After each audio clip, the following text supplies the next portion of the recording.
सूत्र 197. निर्वासनो निरालंबः स्वच्छंदो मुक्तबंधनः क्षिप्तसंसारवातेन चेष्टते शुष्कपर्णवत.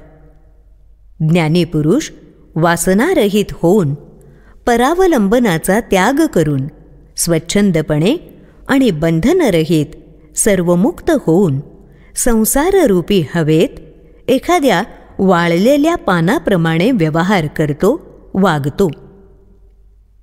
नाथ सांगतात, आत्मज्ञानी माणसाचं वेगळेपण आणि त्याची आणखी काही लक्षणं सर्वज्ञ महागुरु श्री अष्टवक्र मुनी इथे सांगत आहेत.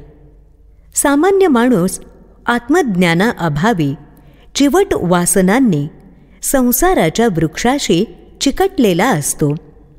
त्याच्या ह्या वृक्षाला नित्य नवीन आणि नवनवीन वासनांची पालवी फुटतच असते.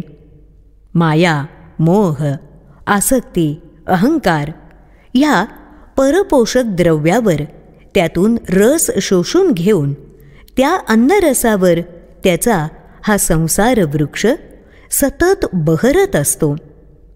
त्याची वासनांची पानं फुलं सतत टवटवीत सदाहरित म्हणावीत अशी असतात.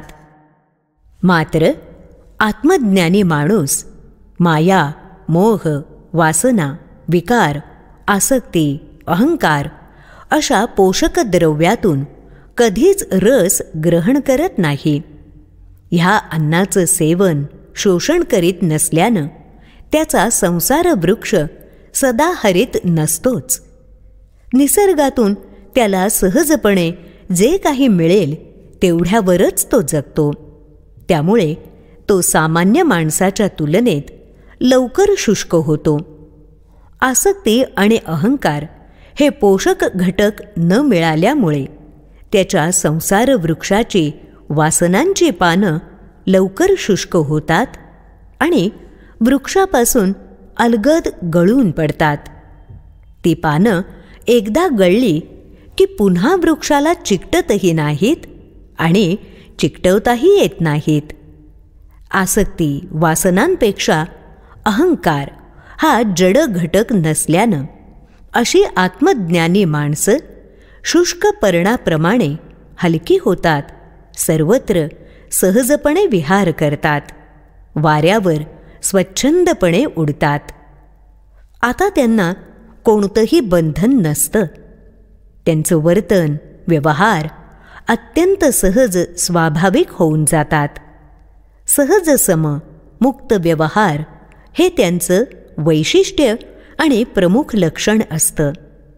कारण त्यांना सर्वत्र आणि सर्वांमध्ये एकच एक चैतन्य आत्मतत्व दिसतं. मग आसक्ती तरी कशाची बाळगणार? अहंभाव कसा ठेवणार? आत्मज्ञानी माणसं कशाचाच आग्रह दुराग्रह ठेवत नाहीत. कशाचाच मुद्दाम स्वीकार किंवा त्याग करत नाहीत. सहज वर्तन हाच त्यांचा स्वभाव, स्थायी भाव असतो. हेच त्यांचं वैशिष्ट्य आहे असं सर्वज्ञ महागुरु श्री अष्टवक्र मुनी सांगत आहेत.